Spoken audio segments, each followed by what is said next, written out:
It might be hard to believe, but once upon a time, video games didn't have save systems. You millennials certainly have it easy these days, except for the state of world democracy, the gulf between the rich and poor, and the rising house prices. Rich, you're a millennial too, shut up! Pipe down, Dean! Anyway, the only way to finish a game in the 80s and 90s was to sit and persevere from beginning to end, with no checkpoints to fall back on. These were dark days indeed, but somehow we managed. So with the Sega Mega Drive collection set to return, State of Decay 2 coming soon with its when you're dead you become someone else roguelike style, and Detroit Become Human with its multiple choices, consequences and endings, both of the latter wouldn't be possible without the internal or external storage we take for granted today, we thought we'd reflect on how save game systems and internal and external memory has evolved over the years, from the halcyon days of not being able to save at all, to being able to save whenever you damn well please. We've come a long way, baby.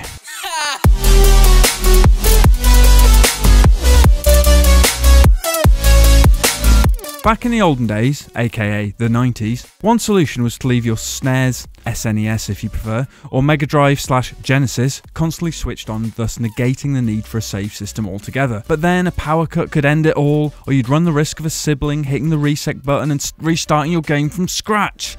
This has happened to me more than once, incidentally. Some games even had passwords you could enter to restart from the level you got to, so keeping a pen and paper handy to scroll down the alphanumeric code was absolutely essential. Getting to the hellish later levels of Lemmings, say, then losing the password to get back to where you got to would be a weep-inducing error. Then again, you could always consult a games magazine and hope that somewhere within its hallowed pages you'd find the password you were looking for. Remember kids, there was no internet or Googles back then.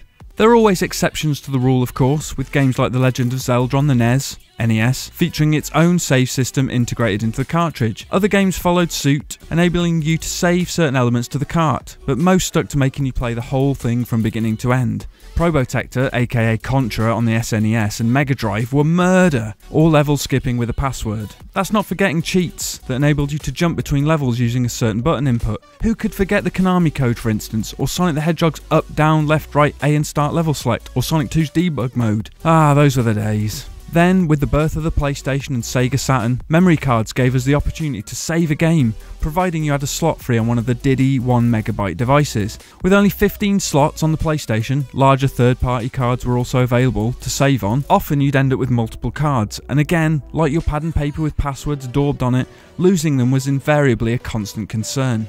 Even by the time the ensuing next generation rolled around, PS2 and Sega's Dreamcast and Nintendo's GameCube were still fiddling around with separate memory cards, and 8 megabits wasn't exactly a massive leap in storage capacity, but at least the Dreamcast Virtual Memory Unit, the VMU, had a cool little gimmick with its mini LCD screen, adding mini games like Sonic Adventure's Chow Adventure for instance. As for the original Xbox, Microsoft's debut into the console market saw internal storage at long last being implemented, with Xbox being the first to do so in 2001 with an 8GB hard drive that would later be expanded to 10GB. Finally, you could save your game to the console's internal memory and avoid all the heartache of losing hard-fought progress. Huzzah! And with the advent of relatively hefty storage on consoles, which, it's worth noting, had been taken for granted by the PC crowd for years, came the ability to make multiple saves. And the autosave meant you never need fear that the hours you ploughed into a game would ultimately amount to naught. Autosaves weren't always a thing, of course, and even when they were, it was still frugal to maybe have about, 100 saves in Oblivion or Skyrim, you know, just in case. It also paved the way for games to be let off the leash, and while memory card tricks like Psycho Mantis reading your data then revealing which other Konami games you've been playing,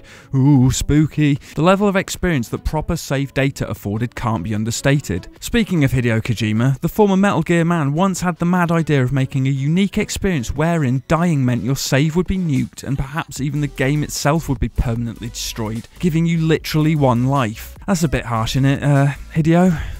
The truth is that without proper save data, you couldn't have huge ambitious worlds like those seen in Horizon Zero Dawn, God of War, The Witcher 3, Grand Theft Auto 5 or Assassin's Creed Origins, to name but a few.